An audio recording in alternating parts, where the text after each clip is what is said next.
चलिए, तो last session में हम लोगों ने लूप की बात करी थी।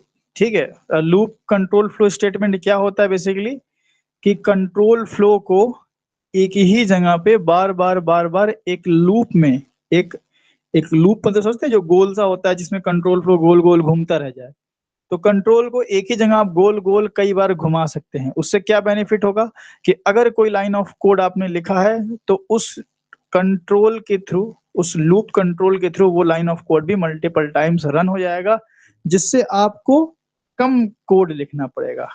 ठीक है, बेसिकली इटरेशन मतलब कोई चीज बार बार अगर सेम चीज कोई चीज रिपीट होती है तो उस केस में लूप का यूज कर लेते हैं। For example hello 100 times print करना है तो मैं उसको 100 टाइम्स लूप के अंदर डाल दूंगा। तो लूप में कई तरीके के लूप होते हैं, जिसमें हम लोगों ने फॉर लूप की बात करी थी और बहुत तरीकों से लूप बनाना सीखे थे। फॉर लूप को किन किन तरीकों से बनाया जा सकता था है ना, उसकी बात हमने किया था। लास्ट में बात खत्म किए थे शायद हम लोग लेबल्ड फॉर लूप। ठीक है, चलिए अब आगे की बात करते हैं। तो यहाँ पे अब हम लोग क्या समझेंगे, सबसे पहले हम क्या करते हैं यहाँ पे। अच्छा, आपको ब्रेक बता दिया था हमने ना, चलिए हमने आपको ब्रेक बता दिया था। तो अब बारी है कि कंटिन्यू भी समझ लिया जाए। कंट्रोल जंप कंट्रोल स्टेटमेंट में ब्रेक और कंटिन्यू आता है। मैं आपको दिखा देता हूँ वो डायग्राम जो हमने आपको काफी पहले बनवाया था। यहाँ पे देखिए ये, तो इसमें बहुत सारी चीजें हम लोगों की हो गई। डिसीजन मेकिंग पूरा कंप्लीट हो गया। लूप कंट्रोल स्टेटमेंट में फॉर लूप ऑलमोस्ट हो गया, थोड़ी सी फॉर लूप की और बात अभी होगी। और जंप कंट्रोल स्टेटमेंट में ब्रेक हो गया। तो आइए पहले जंप कंट्रोल स्टेटमेंट का कंटिन्यू कंप्लीट किया जाए। क्या होता है कंटिन्यू, देखिए क्योंकि ये एक कंट्रोल स्टेटमेंट है, इसको हम लोग जंप कंट्रोल स्टेटमेंट हम इसको लूप के अंदर यूज करते हैं। कैसे होता है देखिएगा, मैं यहाँ पे एक सिंपल फॉर लूप उठा लेता हूँ। मान लीजिए ये वाला उठा लिया हमने ये हमने यहाँ से उठा लिया और इसको हम अनकमेंट कर देते हैं। फॉर लूप कब यूज करते हैं, जब मेरे पास नंबर ऑफ कंडीशन फिक्स्ड हो। जैसे कि यहाँ पे आप देख रहे हैं 10 बार कंडीशन मेरे पास फिक्स है। अच्छा, अब यहाँ पे मुझे क्या करना है, मुझे यहाँ पे क्या करना है कि मुझे कंटिन्यू समझना है। तो कंटिन्यू समझने के लिए पहले मैं यहाँ पे एक इफ लगा लेता हूँ। मैं बोलता हूँ इफ अगर आई की वैल्यू हो जाए 5, ठीक है, तो इसको कर दो आप ब्रेक। आप मुझे बता सकते हैं हेलो कितनी बार आएगा इस प्रोग्राम के हिसाब से, इसके हिसाब से हेलो कितनी बार प्रिंट होगा, बताएं जरा। 4 टाइम। 4 टाइम्स। मेरे हिसाब से शायद एक बार होगा, क्योंकि आई की वैल्यू 10 है, 1 नहीं है ना। तो यहाँ अरे पे हाँ, सॉरी। हाँ, तो आप शायद उसको 1 समझ रहे होंगे, तो बिल्कुल आप सही हैं। अगर आप इसको 1 समझ रहे थे तो ठीक है। आप अगर 1 है तो आई की वैल्यू 1 पे इफ नहीं चलेगा, आई की वैल्यू 2 पे नहीं चलेगा, 3 पे नहीं चलेगा, 4 पे नहीं चलेगा, तो 4 टाइम्स हेलो होगा। बिल्कुल सही थे आप, 4 बार। ठीक है, 4 बार हेलो हमारा प्रिंट होगा। और जैसे ही आई की वैल्यू 5 होगी लूप बंद हो जाएगा। लेकिन अगर मैं यहाँ पे कंटिन्यू कर देता हूँ, अगर मैं यहाँ पे कंटिन्यू कीवर्ड का यूज कर लूं, कंटिन्यू, जो कि एक जंप कंट्रोल स्टेटमेंट है। अब बताइए 6 से स्टार्ट हो जाएगा। 6 से शुरू होगा, मतलब 6 से लेके 10 तक, कि 7 से लेके 10 तक। 9 बार हेलो प्रिंट होगा शायद। हाँ, ये ठीक बोला इलियास ने, 9 बार प्रिंट होगा। अब मैं बताता हूँ कि कैसे ये काम करेगा, देखिए। 5 को ब्रेक कर देगा ना, 5 से 1 से 4 तक और 6 से 10। हाँ, 5 को ब्रेक नहीं करेगा, 5 पे वो क्या करेगा, स्किप कंटिन्यू स्किप कर स्किप देगा, मतलब स्किप कर देगा नीचे का कोड। स्किप। कैसे काम करते हैं बताते हैं आपको, कैसे ये काम करता है। देखिए, जिनको नहीं आता वो समझें। आई की वैल्यू 1 है, 1 10 से छोटा है, बिल्कुल ठीक है भाई, ट्रू वैल्यू हो रही है। ये इफ तो मेरा चलेगा नहीं, ये 5 पे चलेगा। तो 1 2 3 4 पे तो हेलो आराम से मेरा प्रिंट हो जाएगा। 1 2 3 4 पे तो 1 पे 2 पे 3 पे 4 पे प्रिंट हो गया। जैसे ही i की वैल्यू 5 होगी मेरी, i प्लस प्लस होगा 4 बनेगा 5, 5 10 से छोटा है, तो i की वैल्यू 5 पे इफ चल जाएगा तो कंटिन्यू स्टेटमेंट इन्वोक होगा। ये क्या करता है, ये इमीडिएटली कंट्रोल को जंप कराता है, जैसे ब्रेक जंप करके कंट्रोल को बाहर लेकर के आता है ना। यहाँ पे मैं अगर इसको कॉपी करके पेंट में अगर बताऊं आपको तो और ज्यादा क्लैरिटी होगी आपको। यहाँ पे देखिएगा क्या होगा यहाँ बेसिकली, जैसे ही आई की वैल्यू 5 होगी, ठीक है, जैसे ही हमारी आई की वैल्यू 5 होगी तो आई की वैल्यू 5 जैसे ही होगी कंटिन्यू स्टेटमेंट चलेगा। अगर यहाँ ब्रेक होता तो ब्रेक कंट्रोल को यहाँ पे जंप करा करके लाता फॉर लूप के बाहर, लेकिन ये कंटिन्यू है। कंटिन्यू क्या करता है, तुरंत कंट्रोल को जंप कराता है सीधे नेक्स्ट इटरेशन मतलब आई प्लस प्लस पे, तो यहाँ पे कंट्रोल आपका जाएगा। तो आई की वैल्यू 5 पे, आई की वैल्यू जब 5 होगी, ठीक है, तो कंट्रोल मेरा यहीं से आई प्लस प्लस पे चल जाएगा, ये वाली लाइन नहीं चलेगी। तो 1 पे 2 पे 3 पे 4 पे तो लूप चला, 5 पे भी लूप चलेगा। लूप तो 5 पे भी चलेगा लेकिन हेलो नहीं प्रिंट हो पाएगा क्योंकि ऊपरी से वो नेक्स्ट इटरेशन में चला गया। तो 5 पे तो लूप चला लेकिन यहाँ पे प्रिंट नहीं हो पाया। फिर जब आई की वैल्यू 6 होगी तो 6 पे क्या होगा, इफ नहीं चलेगा तो ऊपर ऊपर नहीं जाएगा, कंटिन्यू नहीं होगा। तो 6 से लेके 6 7 8 9 और 10 पे भी हेलो हमारा प्रिंट हो जाएगा। तो इस हिसाब से अगर देखा जाए तो 9 बार आना चाहिए। मैं एक काम करता हूँ, हेलो के साथ आई को कॉन्कैटिनेट कर देता हूँ, प्लस आई कर देता हूँ, ताकि आपको पता चले कि कौन कौन सी वैल्यू पे प्रिंट हो रहा है। तो एक्सेप्ट 5 हर वैल्यू पे प्रिंट होगा। देखिए 1 2 3 4 पे आया, 5 पे ऊपर ही ऊपर चला गया, आई प्लस प्लस हो गया, आई की वैल्यू 6 हो गई, देन 6 10 से छोटा है, कंडीशन रॉन्ग हुई तो हेलो 6 से बाकी हेलो 7 8 9 10। ठीक है, तो ये कंटिन्यू का यूज है। अब इसका रियल टाइम में क्या यूज हो सकता है, ठीक है, ये हम लोग आगे चल के समझेंगे जब हम स्ट्रिंग पढ़ेंगे। मतलब एक प्रॉब्लम है जिसमें बेसिकली हम क्या करते हैं, एरेज बनाते हैं, उसमें हम लोग अल्फाबेट्स को स्टोर करते हैं। तो वहां पे एक टास्क है जिसमें हम कंटिन्यू की मदद से काम करते हैं। ठीक है, वो हम आगे चल के इसके रियल वर्ल्ड सिनेरियोस को भी समझेंगे। अभी तो कंसेप्ट बहुत हम लोग बेसिक लेवल पे हैं, तो अभी हमें पूरे पहले कंसेप्ट सारे समझ लेने हैं, फिर हम इसको यूज करेंगे रियल टाइम पे। अच्छा, ये तो हो गया, ठीक है, ये आपने बना लिया। देन एक और चीज आती है, एक और चीज आती है यहाँ पे मैं इस लूप को पेस्ट करता हूँ और i is equal to 1 less than 10 plus, ठीक है, ये हटा लेते हैं, ये हटा लिया हमने। बिल्कुल सिंपल लूप, एकदम सिंपल सा। 10 बार आएगा ना हेलो, इसमें कोई दिक्कत? 10 आएगा, ठीक है। अब यहाँ पे जो i प्लस प्लस है इसको बोलते हैं हम लोग पोस्ट इंक्रीमेंट। अब इन जरा हम लोग इस ऑपरेटर की भी बात कर लेते हैं क्योंकि लूप चल रहा है। हालांकि इसको अलग से भी बताया जा सकता है ऑपरेटर वाले टॉपिक में, लेकिन चूंकि लूप चल रहा है तो मैं सोच रहा हूँ कि इसको पहले यहाँ पे कंप्लीट कर दूं। देखिए बताते हैं आपको हम। एक होता है हमारा i प्लस प्लस, ठीक है, i प्लस प्लस। एक होता है मेरा प्लस प्लस आई, प्लस प्लस आई। फिर एक होता है आई माइनस माइनस, और एक होता है हमारा माइनस माइनस आई। ये 4 चीजें होती हैं, ठीक है। और ये जरूरी नहीं कि आप लूप के साथ ही यूज करो, ऐसे भी यूज हो सकते हैं। इसको हम लोग बोलते हैं पोस्ट इंक्रीमेंट, इसको हम लोग बोलते हैं प्री इंक्रीमेंट, ठीक है, ये प्री इंक्रीमेंट हो गया। इसको हम बोलते हैं पोस्ट डिक्रीमेंट, और इसको हम लोग बोलते हैं प्री डिक्रीमेंट, ठीक है ना। इस तरीके से।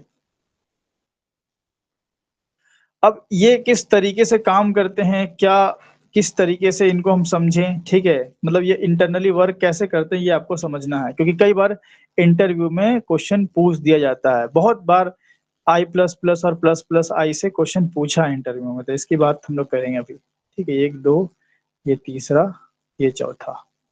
सबसे पहली बात ये कि आपका लूप अगर छोटी से बड़ी वैल्यू की तरफ जा रहा है तो आप इंक्रीमेंट ऑपरेटर लगाते हैं। जैसे कि अगर छोटी से बड़ी वैल्यू की तरफ जा रहा है, 1 से 10 या 100 से 1000, छोटी से बड़ी की तरफ जा रहा है, ठीक है, तो हम जनरली क्या, हमें इंक्रीमेंट ऑपरेटर ही लगाना पड़ेगा। अदरवाइज डिक्रीमेंट लगाएंगे तो इनफाइनाइट लूप जाएगा वो। अगर मैं आई माइनस माइनस लगा दूं तो क्या इनफाइनाइट नहीं हो जाएगा ये?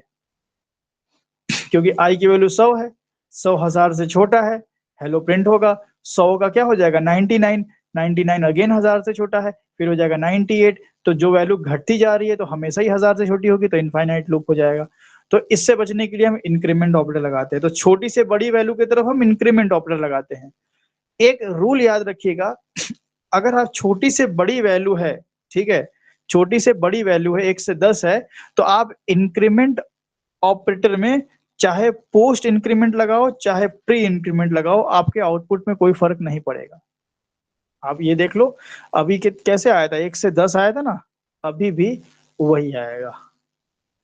ठीक है, तो 1 से 10 ही आ रहा है। लेकिन ये समझना जरूरी है कि प्लस प्लस आई और आई प्लस प्लस किस तरह से काम करता है। लेकिन एक बात याद रखिएगा, लूप में कोई फर्क नहीं पड़ेगा। इसी तरह मैं आपको पहले एक और दिखा देता हूं, फिर आपको डिफरेंस समझाऊंगा।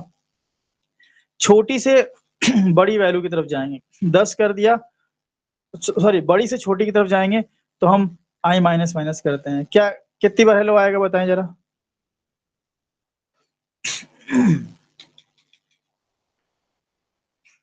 कितनी बार हेलो आएगा इस केस में? 1 टाइम। 1 टाइम आएगा। अच्छा, और कोई?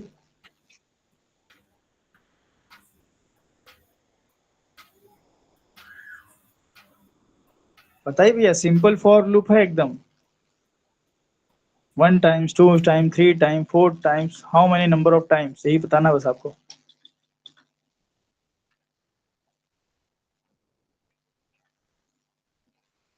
Mahesh, any answer from your side? Wajid? एक भी टाइम नहीं आने का सर। करेक्ट, एक भी टाइम नहीं आएगा। इलियास जी थोड़ा सा प्रोसेसिंग किए दिमाग में, फिर उनको समझ में आया कि आई की वैल्यू 10 है और 10 तो सर 1 मैं से डायरेक्ट छोटा। इनिशियलाइज को फॉलो कर रहा था। आप ग्रेटर समझ रहे होगे ना? नहीं, पहले इनिशियलाइज कर रहा था और कंडीशन बिना चेक किए मैं डायरेक्ट प्रिंट कर रहा था। अच्छा अच्छा, तो 10 को हाँ। अगर 10 1 से छोटा है, नहीं है, काम खत्म, कुछ नहीं, बाहर लूप सीधे। तो मैं हमेशा जब बड़ी से छोटी वैल्यू जाएंगे तो ध्यान रखेंगे इस कंडीशन को रिवर्स करेंगे। ठीक है, क्योंकि भाई 10 तो 1 से छोटा नहीं होता, 1 से बड़ा है, तो हम क्या करेंगे, ये कर लेंगे ग्रेटर देन इक्वल टू। 10 क्या 1 से बड़ा है? यस, चलेगा। फिर 10 का हम करेंगे 9, 9 1 से बड़ा है। अच्छा, इसको अगर आई प्लस प्लस कर दें तो क्या होगा?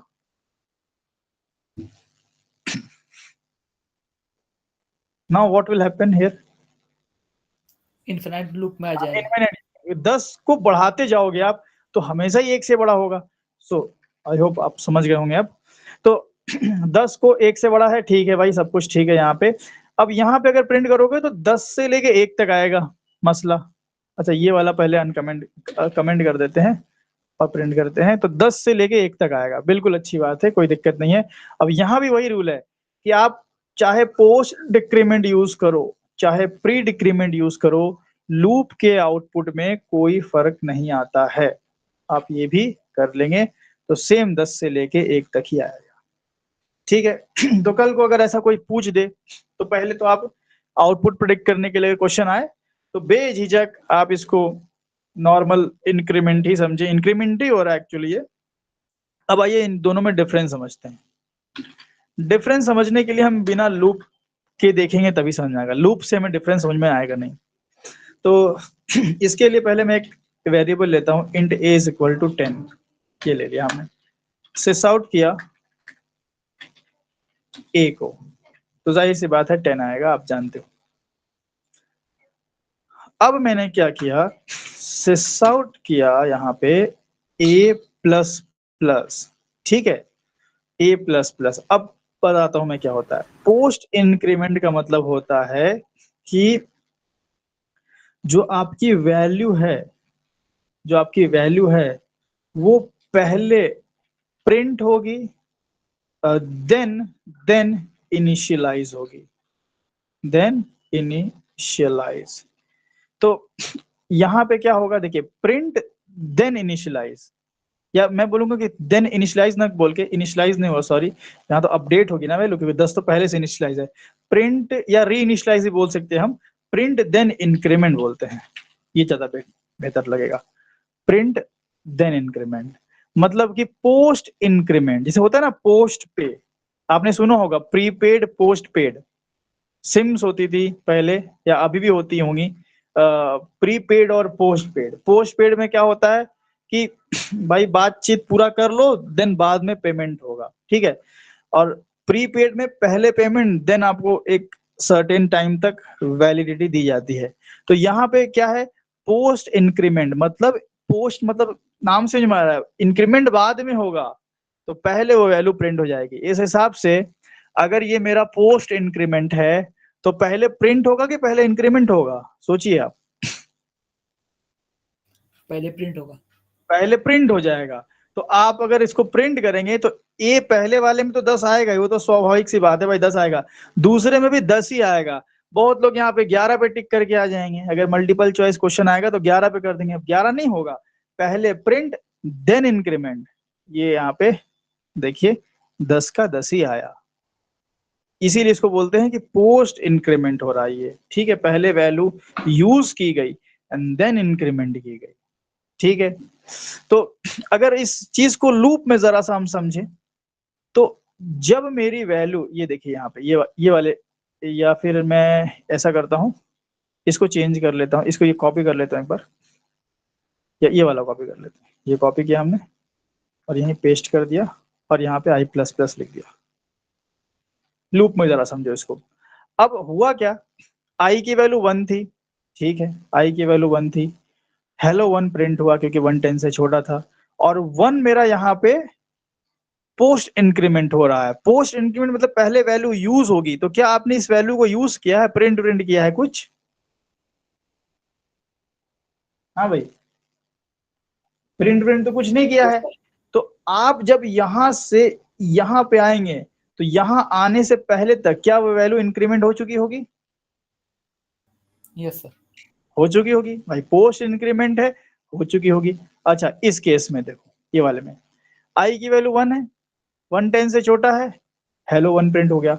अब ये प्री इंक्रीमेंट है, ये पहले वैल्यू को इंक्रीमेंट करता है देन प्रिंट या यूज करता है।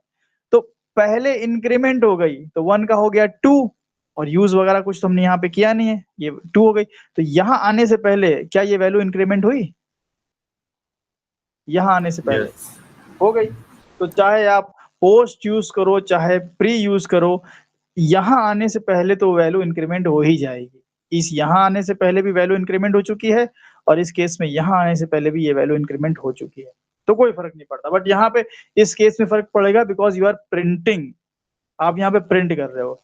तो जब ए प्रिंट किया है तो 10 हो गया, a++ पोस्ट इंक्रीमेंट किया ना, तो पोस्ट इंक्रीमेंट मतलब पहले वैल्यू प्रिंट हो गई तो 10 प्रिंट हो गया, अब वो इंक्रीमेंट हो गई।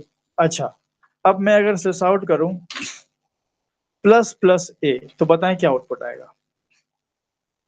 ये पहले इंक्रीमेंट होगी देन प्रिंट होगी। 11. 10 10 12 ये 11 नहीं आएगा यहाँ पे। 12 12। हाँ, क्योंकि इस वाले बंदे ने, ये बंदे ने वैल्यू को पहले 11 किया था या नहीं किया था? Okay. Yes sir. किया था।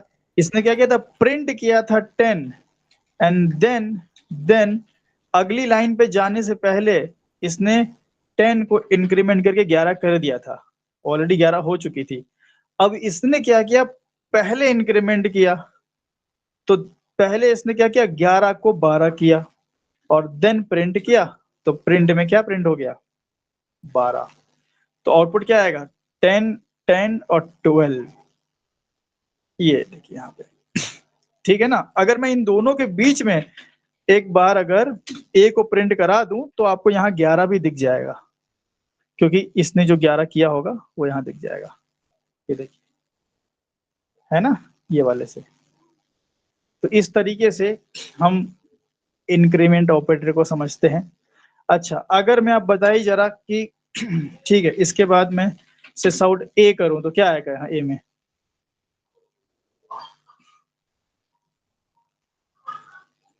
बताएं, ए में क्या आएगा यहाँ? 12। 12 ही आएगा, कोई दिक्कत नहीं है, 12 ही आएगा, ठीक है, सही है। अब अगर मैं ऐसा कर दूं सिस आउट और मैं कर दूं कि ए माइनस माइनस, क्या आएगा? इसको बोलते हैं पोस्ट डिक्रीमेंट, मतलब पहले प्रिंट होगा बाद में डिक्रीमेंट होगा, पोस्ट डिक्रीमेंट बाद में डिक्रीमेंट। तो इस हिसाब से क्या आएगा? 12। हाँ, 12 ही आएगा कि पहले प्रिंट मारेगा तो वैल्यू क्या थी, ए की वैल्यू तो 12 थी, तो प्रिंट मारा इसने 12, देन क्या किया, 12 का कर दिया 11, तो ये यहाँ पे सीन हो जाएगा। ठीक है, इतना तो समझ गए होंगे आप लोग। और देन अगर मैं कर दूं सिस आउट और कर दूं मैं माइनस माइनस ए, तो क्या आएगा? 11। 11 आएगा पक्का? नहीं नहीं, गड़बड़ है कुछ, 11 क्योंकि 11 तो इसी ने कर 10 आएगा सर, 10। 11 तो यही हो चुका था। अब 11 का ये पहले डिक्रीमेंट करके 10 कर देगा और 10 हो जाएगी। तो यहाँ पे बेसिकली क्या होगा, पहले ये 11 का करेगा 10 और देन प्रिंट करेगा 10 वैल्यू या 10। ठीक है, अगर आपको ये 11 देखना है तो इन बिटवीन इसके सिस आउट कर सकते हो आप ए। तो देखिए, तो ये 11 आएगा और लास्ट में 10 आ रहा है। ठीक है ना, तो ये फंडा आप ध्यान रखिएगा। ये आपका हो गया पोस्ट इंक्रीमेंट और pre increment, post decrement and pre decrement. चलिए, इसको इतने को हम कॉपी कर लेते हैं और यहाँ आपके नोट्स में रख लेते हैं।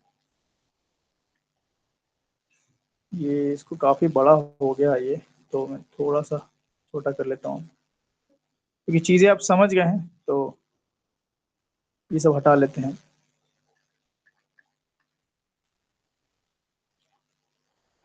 ठीक है, देन आ जाते हैं हम वापस से अपने इधर। तो ये तो आप समझ गए कि अगर हम पोस्ट लगाते हैं, प्री लगाते हैं, तो लूप में कोई भी दिक्कत हमें नहीं होने वाली है।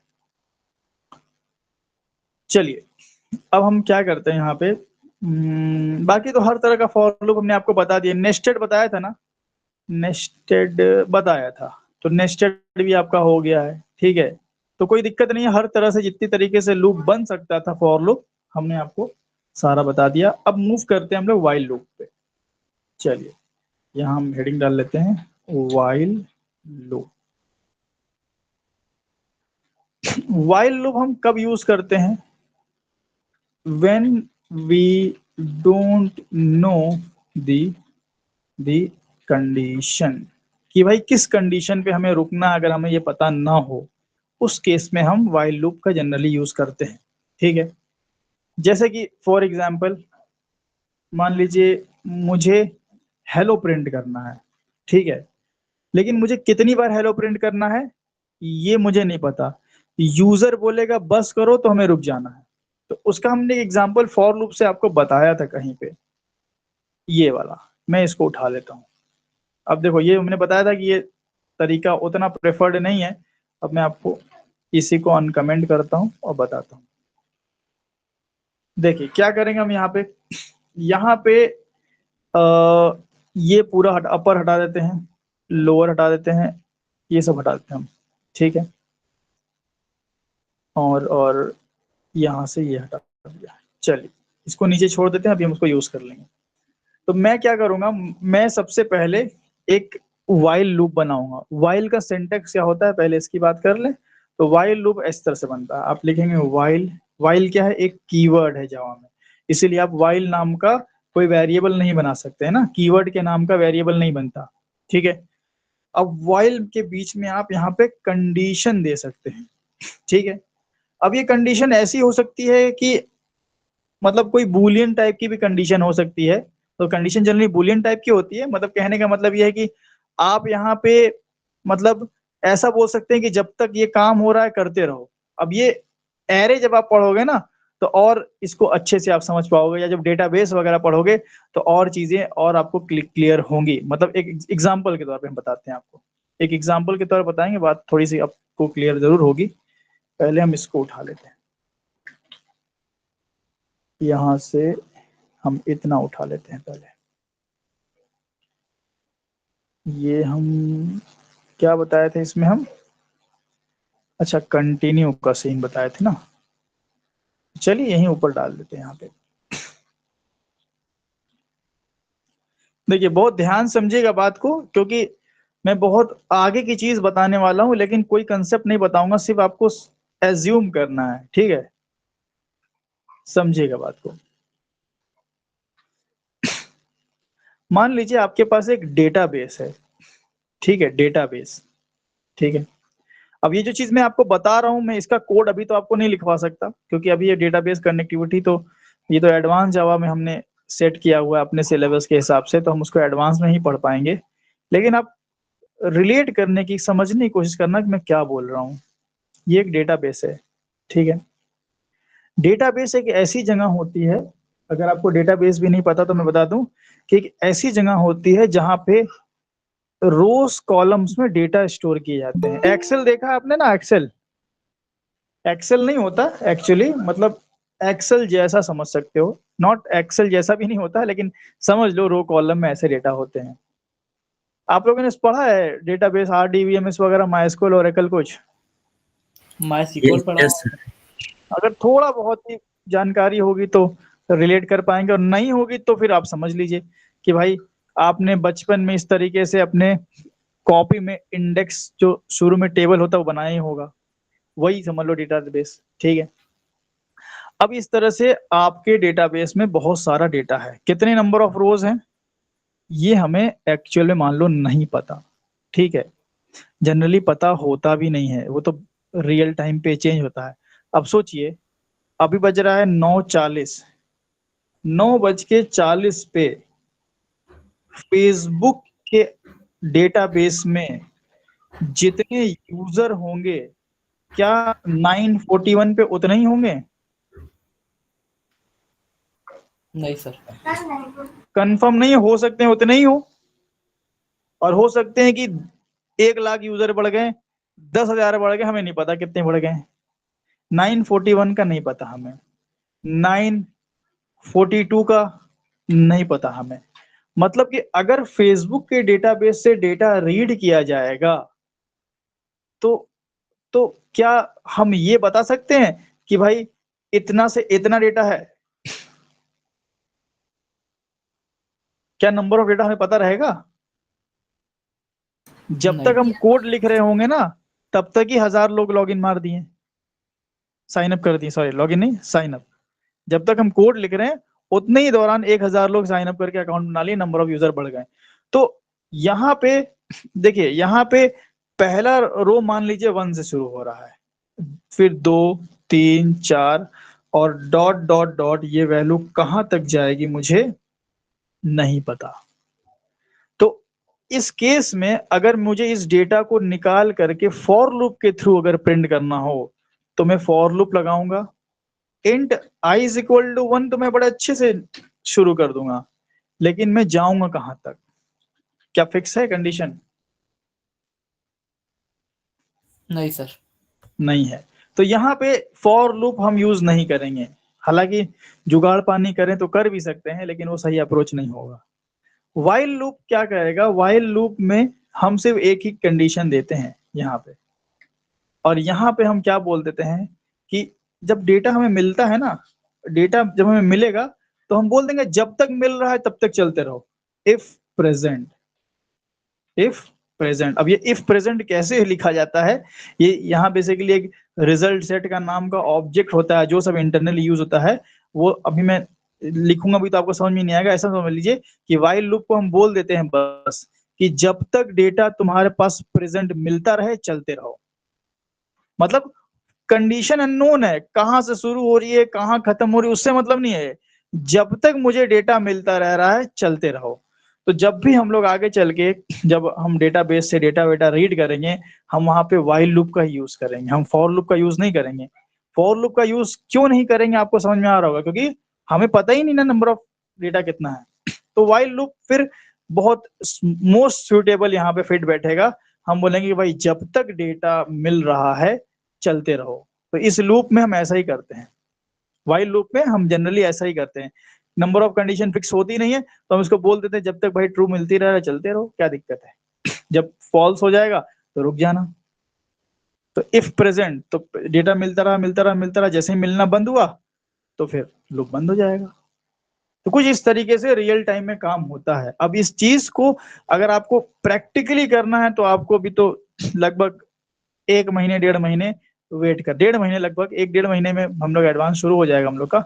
1-1.5 महीने वेट करना पड़ेगा, तब आपका कहीं आप इस लेवल पे पहुंचोगे कि हम लोग डेटाबेस इंस्टॉल करेंगे, चीजों को समझेंगे, डेटा रीड करेंगे। तो वहां देखना हम वाइल लूप का यूज करेंगे, ये वाइल लूप का यूज करने वाले हैं। तो अभी फिलहाल के तौर पे तो ऐसा कुछ है नहीं डेटाबेस वगैरह, तो हम एक एग्जांपल लेते हैं कि हमें हेलो प्रिंट करना है, लेकिन तब तक प्रिंट करना है जब तक यूजर एन न लिख दे, नो न बोल दे। तो हम उसके लिए क्या करेंगे, वाइल लिख करके उसमें हम ट्रू डाल सकते हैं।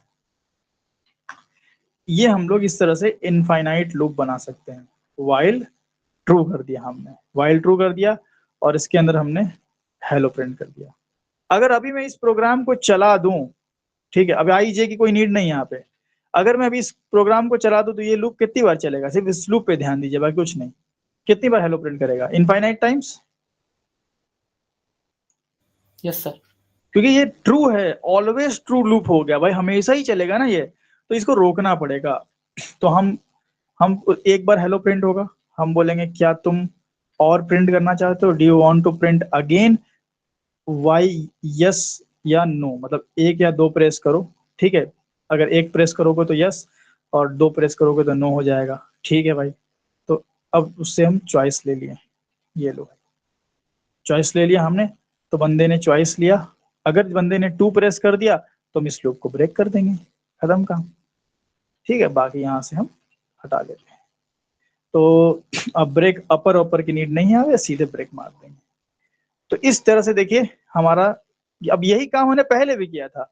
यहाँ पे देखिए ये काम हमने पहले भी किया था, कहाँ किया था, ये वाला है क्या।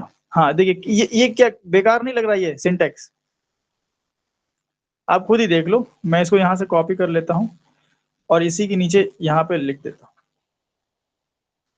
देखिए सेम काम दोनों में हुआ है, लेकिन ज्यादा रीडेबल कौन लग रहा है, ज्यादा क्लीन। अब यहाँ पे देखिए 1 दिए हैं 10 दिए, क्या 1 और 10 का कोई मतलब है यहाँ पे,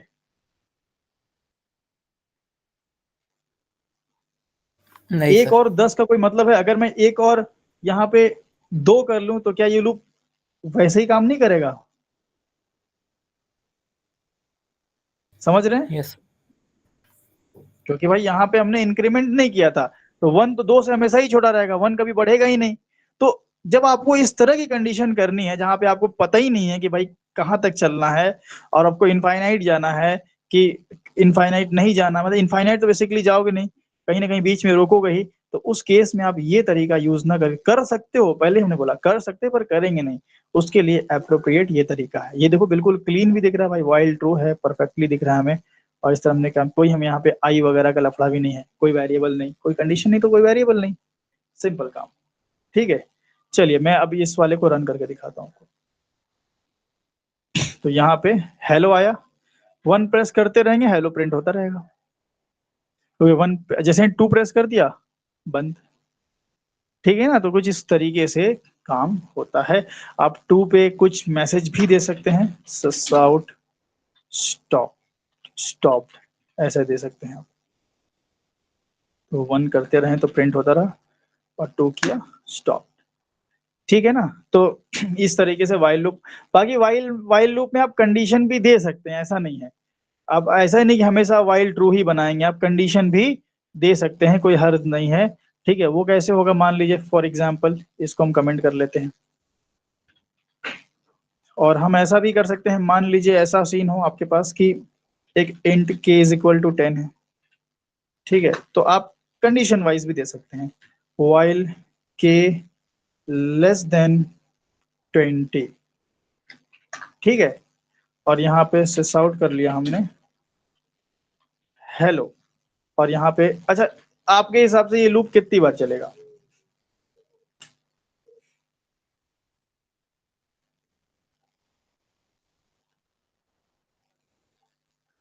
बताइए जरा, के 10 है, हाँ 9 टाइम्स सर। 9 टाइम्स, ठीक है। और इलियास?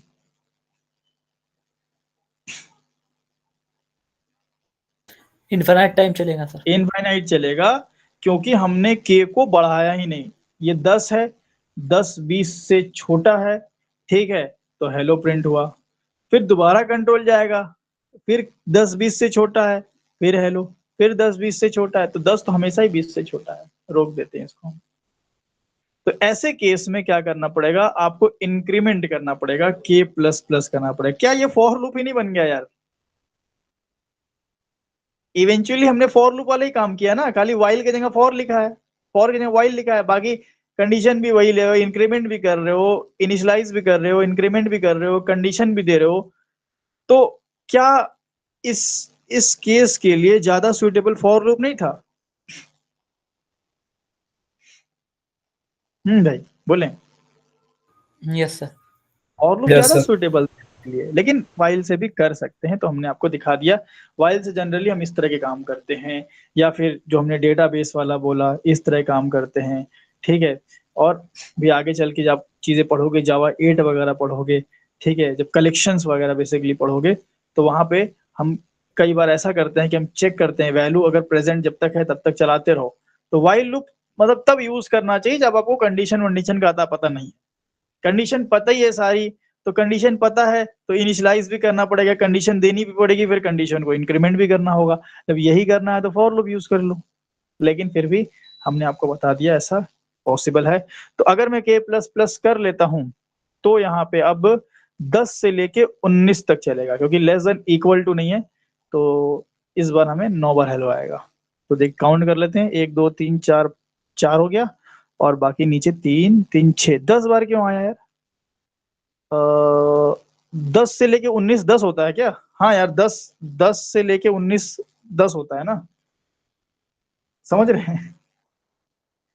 लूप 10 पे भी चला, ठीक है, यस सर। 10 पे भी चला, और 20 पे 11 पे चला, 12 पे चला, टिल 19 चला। तो चूंकि 10 है ना, 10 इटसेल्फ इंक्लूडेड है, 11 से 19 होता तो 9 होता, तो ठीक है 10 बार आ रहा है, कोई दिक्कत नहीं। समझ गए ना?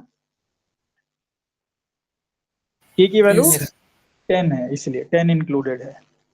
चलो इसको हम कमेंट कर लेते हैं।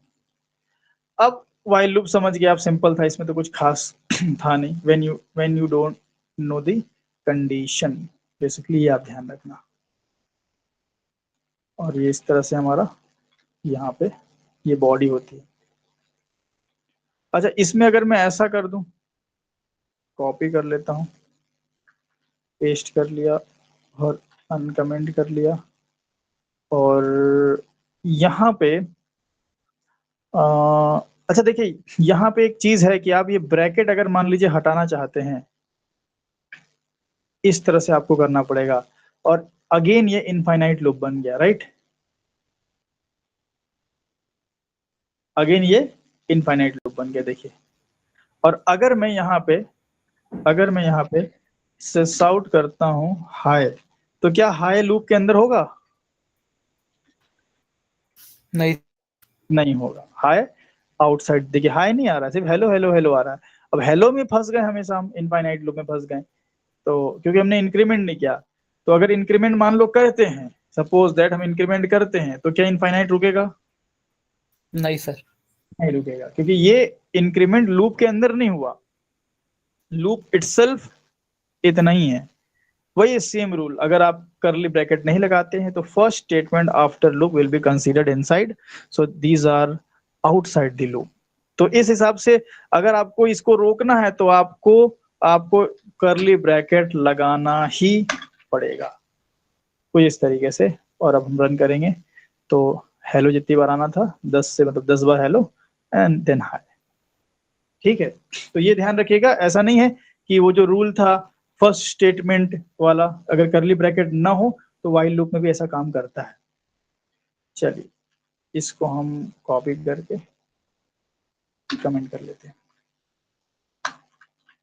देन बारी आ जाती है हमारी डू व्हाइल की। Do while loop, do lower case में होगा ये, और व्हाइल का भी डब्ल्यू लोअर केस में होगा। डू व्हाइल लूप का सीन ऐसा है कि when you don't know the condition, when you don't know the condition but you want to uh, run at least once, ठीक है, कम से कम एक बार आपको लूप चलाना है। कंडीशन नहीं पता but you want to run at least once, मतलब एक बार तो आपका लूप चलना ही चाहिए। ठीक है, एक बार, कम से कम एक बार आपका लूप तो चलेगा। मतलब व्हाइल लूप में ऐसा हो जाएगा कि अगर मैं कंडीशन रॉन्ग कर देता हूं, सपोज दैट अगर मैं लेस का ग्रेटर कर दूं तो 10-20 से बड़ा नहीं है तो लूप एक बार भी नहीं चलेगा, खाली हाई प्रिंट होगा। लेकिन डू व्हाइल ऐसा लूप होता है जो आपके कोड में एक बार तो जरूर 100% चीजों को प्रिंट करेगा। इसका यूज कहां आ सकता है डू व्हाइल का? पहले डू व्हाइल सिंटेक्स समझो, फिर मैं आपको एक यूज बताऊंगा इसका। देखिए हम सिंटेक्स ऐसा होता है, हम लिखते हैं डू और फिर लगा देते हैं बॉडी। तो बॉडी पहले आ जाती है, उल्टा सर हो गया ना, पैर ऊपर हो गया सर नीचे हो गया। पहले क्या होता था, कंडीशन पहले होती थी, बॉडी नीचे होती थी। फॉर में भी अगर देखोगे कंडीशन वाला पार्ट पहले होता था, बॉडी नीचे होती थी। यहाँ बॉडी ही ऊपर है तो जाहिर सी बात है कंडीशन नीचे अगर है तो बॉडी ऊपर है, तो एटलीस्ट एक बार तो चलेगा ही है। देन यहाँ हम लगा लेते हैं व्हाइल, और ये ऐसा लूप है जिसमें सेमीकोलन लगता है, और देन यहाँ कंडीशन देंगे। चलो एक कंडीशन बनाते हैं, हमने लिखा int k is equal to 10, ये दे दिया हम। और देन हम क्या करेंगे, यहाँ पे k 10 है, चलो सिस आउट करते हैं पहले, तो कुछ सिस आउट कर दिया, हेलो कर देते हैं ठीक है, हेलो कर दिया, और k को प्लस प्लस भी करना पड़ेगा तो k प्लस प्लस कर दिया, ठीक है, और while दे दिया जब तक k मेरा 20 से छोटा है। सबसे पहली बात मैं आपको बता दूं कि पहले बॉडी चलेगी, देन कंडीशन चेक होगी। अगर कंडीशन ट्रू हुई तो अगेन बॉडी चलेगी, फिर कंडीशन चेक होगी। ट्रू हुई तो जब तक ट्रू होती रहेगी चलता रहेगा चलता रहेगा चलता रहेगा। सेमी कॉलन अगर आप यहाँ से हटा लेते हैं तो सिंटेक्स एरर आपको यहाँ पे देखने को मिलेगा, तो यहाँ पे सेमी कॉलन लगेगा। इस हिसाब से आप आउटपुट प्रेडिक्ट करके बताएं कितनी बार आएगा। क्या देखो कंडीशन वही 11 है, टाइम मिलवाएगा। हाँ देखो कंडीशन वही है, 10 ये है और 20 ये है, यहाँ भी 10 ये है 20 ये है, लेकिन क्या डू व्हाइल लूप एक बार ज्यादा चलेगा या इक्वल अमाउंट ऑफ टाइम चलेगा? जैसे कि इलियास जी बोल रहे 11 बार चलेगा।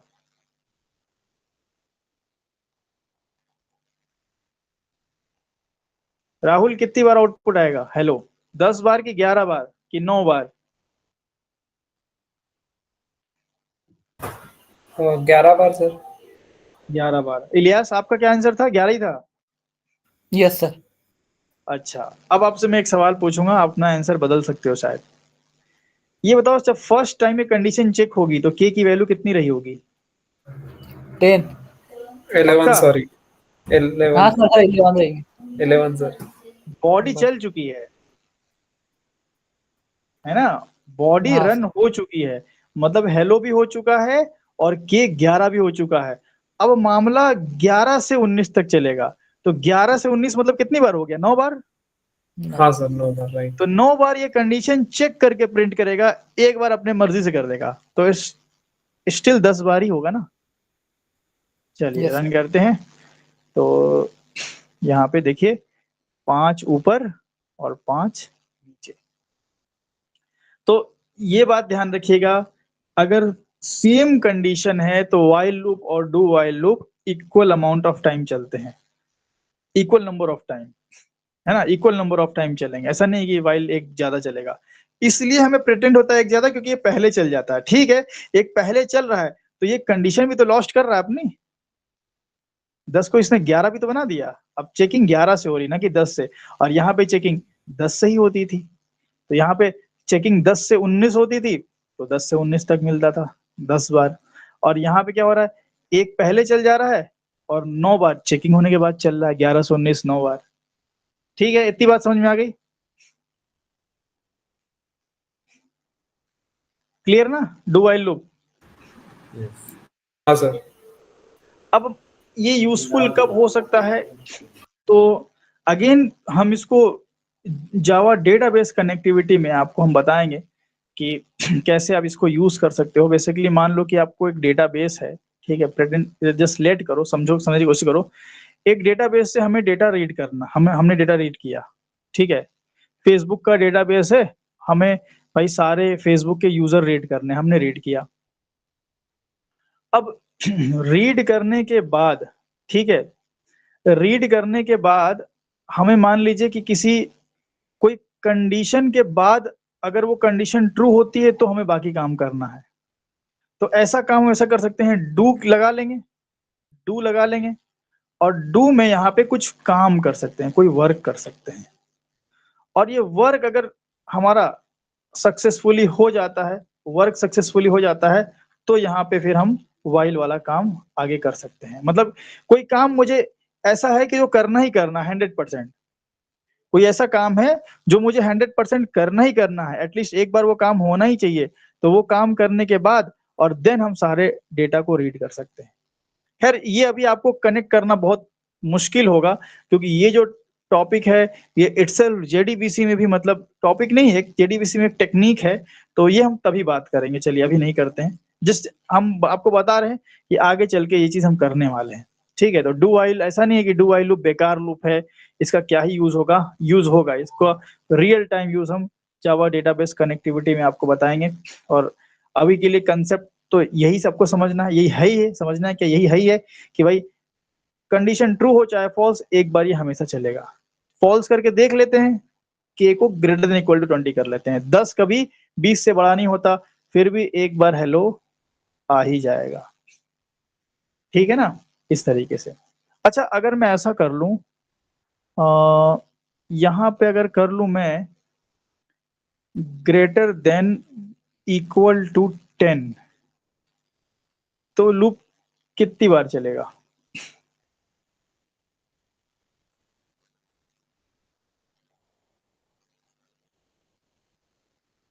Infinite time sir. Infinite time. यार हम भी सोच रहे हैं 11 is greater than equal to 10। हाँ सर, इनफाइनाइट कंडीशन ऑलवेज चलेगा क्या? हाँ ठीक है, वो करके हम जाएगी ना। चलो ठीक है, सही बोला आपने, इसको लेस कर दें, तो अब बताइए, क्योंकि 10 बढ़ता रहेगा, सही बात है, इनफाइनाइट जाएगा। अब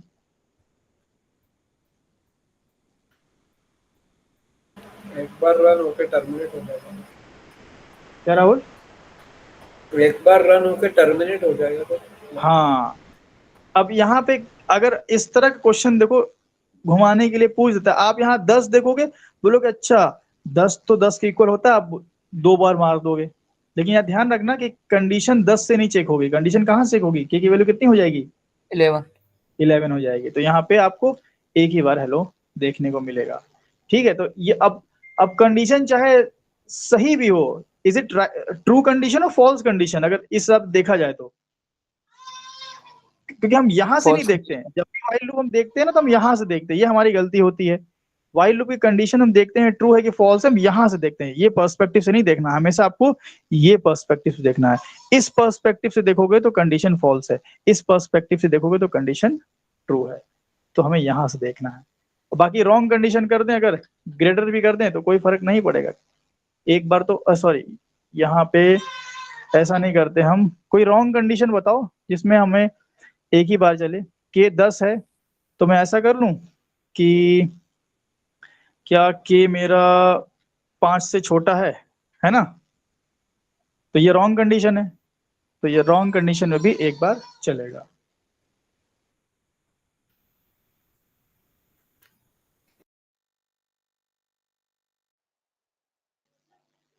ठीक है ना, बताइए, क्लियर हो गया? Yes sir. चलिए, तो ये आपका हो गया आपका डू वाइल लूप। तो यहाँ पे आपका पूरा लूप का सिलसिला खत्म होता है। जो भी चीजें थी लूप में आपको मैंने सारी बता दी, कितने तरीके से लूप बन सकते हैं। ये पूरा जो कोड है ना, ये यहाँ से यहाँ तक जितना भी हमने किया, मैं पूरा कॉपी करता हूँ और आपके नोट्स में इसमें डाल देता हूँ, ताकि आप प्रैक्टिस करें। अगर आप वीडियो देख के भी प्रैक्टिस कर रहे हैं तो आपके पास यहाँ पे ये कोड पड़े रहेंगे। मैं जिप बना के भी दे सकता था कोड की, लेकिन वो इसलिए नहीं था कि आप फिर आपको बहुत मल्टीपल फाइल हैंडल करना पड़ेगा। फिर एक प्रोजेक्ट आप इसका रखोगे, एक प्रोजेक्ट उसका रखोगे, अलग अलग प्रोजेक्ट। तो सारे प्रोग्राम जो होते हैं ना, मैं नोट्स में ही डाल देता हूँ, ताकि एक जगह आपको थ्योरी के साथ प्रोग्राम भी आपको देखने को मिल जाए। अब फॉर लूप पे कई तरह की प्रॉब्लम्स भी आप देख सकते हो। एक प्रॉब्लम मैं आपको बताता हूँ अभी कि आपको ट्राई करना है बनाने का, ठीक है? अब चलिए एक हम प्रॉब्लम पे काम करेंगे। आपको क्या करना है, कैलकुलेटर बनाना है, ठीक है? Write a program to create a calculator. But ध्यान है ये रखना है, कैलकुलेटर कैसा बनाना है ये देखिए, आपको मैं बताता हूँ। एक मिनट, थोड़ा इसको बड़ा कर लेते हैं। देखिए, काम ऐसा होना चाहिए। सबसे पहले आपको प्रिंट करना है welcome message, welcome to XYZ, ऐसा कुछ आपने प्रिंट कर दिया, ठीक है? XYZ ऐसा कुछ आपने एक मैसेज प्रिंट कर दिया। देन मैसेज प्रिंट करने के बाद आपको क्या करना है, यहाँ पे आपको एक मेन्यू बनाना है, ठीक है? या फिर ऐसा भी कर सकते हो कि नंबर पहले भी ले सकते हो या नंबर बाद में ले सकते हो। चलो पहले मेन्यू बना लेते हैं। तो आपको ऐसा करना, प्रेस 1 पे ऐड, प्रेस 2 पे सब्ट्रैक्ट, प्रेस 3 पे मल्टीप्लाई, प्रेस 4 पे डिवीजन, और एक और रखना है आपको, प्रेस 5 पे एग्जिट, ठीक है? ये आप इस मेन्यू को बनाने के लिए आप कौन सा कंसेप्ट यूज करेंगे? मेन्यू बनाने का तरीका सबसे बेस्ट किससे बनाया जा सकता है? Switch case. स्विच केस से। ये भी स्विच केस से आप बना लें।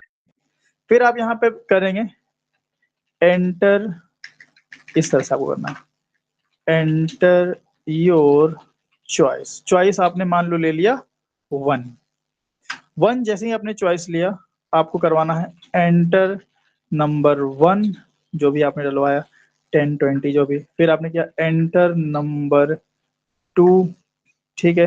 तो आपने मान लो यहाँ कर दिया, सपोज दैट 2 कर लिया, ठीक है? नंबर 2 कर लिया। तो आपको ऐसे आना चाहिए आउटपुट, या जो भी लिख देना, एडिशन लिख देना आउटपुट, या ऐड सम, जो भी आउटपुट क्या आ जाएगा, 1 ऐड किया है तो 12 आ जाना चाहिए। अब ये तो आप कर लोगे। अब इसमें थोड़ा सा एडिशनल क्या हम बढ़ाएंगे, आउटपुट 12 आने के बाद एक लाइन छोड़ के, या फिर यहीं पे एक लाइन, नेक्स्ट लाइन में आपको पूछना है, do you want to continue, do you want to continue, क्या आप फिर से, या फिर ऐसा नहीं करते थे, ये हटाते हैं। आपको ये 12 देने के बाद आपको अगेन ये मेन्यू दिखाना है, ठीक है? ये मेन्यू अगेन दिखाना है। फिर बंदे के पास फिर से पूछेगा चॉइस क्या है बताइए। इस बार बंदे ने मान लो 2 प्रेस कर दिया, तो जब 2 प्रेस कर दिया तो फिर से नंबर 1 पूछेगा, नंबर 2 पूछेगा, और आउटपुट कितना आ जाएगा बताइए? 2 चॉइस किया है, 8 आ जाएगा। स्ट्रक्चर मतलब आपको क्या करना है, आपको इस प्रोग्राम को, इस कैलकुलेटर को एक लूप में डालना है और चलाते रहना है, चलाते रहना है, चलाते रहना है। ये आउटपुट 8 आया ना, अगेन फिर से आपको ये दे देना है, अगेन आपको फिर से ये दे देना है, लो भाई, फिर से प्रेस 1 प्रेस 2 प्रेस 3। फिर इस बार क्या हुआ, अब बंदे को कुछ नहीं करने का है, तो बंदे ने प्रेस किया 5, और 5 पे क्या करना था अपने को, एग्जिट। तो 5 पे आना चाहिए, थैंक्स फॉर यूजिंग, और देन आपका प्रोग्राम बंद होना चाहिए। समझ गए? मतलब एक ऐसा कैलकुलेटर का प्रोग्राम जो तब तक नहीं रुकेगा जब तक आप एग्जिट बटन ना दबाएं। ऐसा होता भी है, आप कैलकुलेटर कभी खरीदो और उसको चालू कर दो तो अपने से बंद नहीं होगा। हाँ, एक टाइमर वाइमर लगा एडवांस कैलकुलेटर तो बात अलग है, नहीं तो मतलब आप उसमें एक ऑफ का बटन होता है, तो हमारे कैलकुलेटर का ऑफ का बटन 5 नंबर है। तो आप सम कर लेंगे, सम करने के बाद आउटपुट आने के बाद, ठीक है, आउटपुट आने के बाद आपको अगेन मेन्यू दिखाया जाएगा। फिर अगर आप बंद करना चाहते हैं तो बंद कर सकते हैं, अदरवाइज आप एडिशन मल्टीप्लिकेशन डिवीजन तब तक करते रह सकते हैं जब तक आपका मन है, ठीक है। और जब आप थक जाएं, ठीक है, ऐड मल्टीप्लाई सम वगैरह करके थक जाएं, तो आप 5 प्रेस कर दें तो आपका प्रोग्राम बंद हो जाए, ठीक है। इसमें आपको क्या लगेगा, इसमें आपको स्विच केस भी लगेगा, ब्रेक, हाँ स्विच, लूप और इफ वगैरह भी लगेगा, स्विच सब लगेगा, मतलब जितना अभी पढ़े हैं सब लगेगा, जितना अभी तक हम लोग पढ़े हैं। इसमें आपको डिसीजन वाला भी लगेगा, इसमें आपको लूप स्टेटमेंट भी लगेगा, डिसीजन में दोनों लगेगा, इफ भी लगेगा, स्विच भी लगेगा। लूप में आप मोस्ट सुइटेबल इसमें अगर वाइल के साथ जाते हैं तो ज्यादा बेहतर रहेगा आपके लिए, और बाकी इसमें जंप स्टेटमेंट ब्रेक का भी यूज होगा, ठीक है ना। तो ये बन जाएगा आप लोग से, यस सर, ठीक है, इसको Try ट्राई करेंगे। कीजिएगा। आज के लिए हम इतना ही रखते हैं, रिकॉर्डिंग स्टॉप कर लेते हैं।